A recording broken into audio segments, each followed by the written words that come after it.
Good morning, good morning. Eto, nagluluto tayo ng langgunisa. Yan ang what's up for today. Langgunisa, hiniwa ko sa gitna. Tapos, medyo pipituhin natin siya ng bongga. As in, tostado. You know, medyo tostado. Iibahin ko ngayon. Gagawin ko medyo tosta-tosta pa ng konti. Para maiba naman. Hindi yung regular na piniprint kami na nilalaga. Tapos tututuhin. Ito, prito lang. Totally. Tapos, gagawin lang natin pulang-pula. Tostado. So, susubukan natin yun. And then, nagluto na rin ako ng egg. So, ano tayo ngayon? Ano ba tawag dyan? Langgunisa and itlog.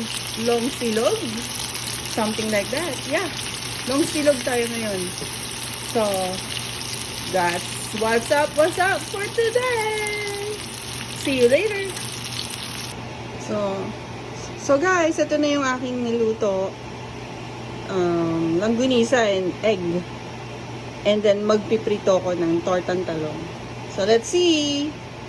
Shout out para kay Tita Jem and Tito Jean. Thank you sa talong. We're gonna make torta. Thank you. So mga ka-what's up, ito na yung tortang talong with egg. Simple lang. Lagyan na ng salt and pepper. Okay. Ito yung gagamitin natin. Peppercorn medley. So, yan. And then, babatihin natin. Ayan, ganyan lang. Tapos, ilulublub na natin siya.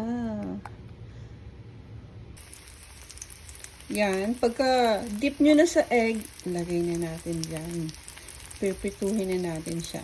So, yan ang breakfast natin ngayon for what's up today. Saturday morning.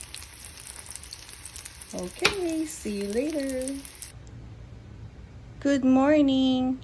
Ito na ang ating simple dish. Tortang talong, langgunisa, and simple fried rice with langgunisa flavor. And our coffee. Okay guys, hope you like it. Idea natin for what's up for today's breakfast.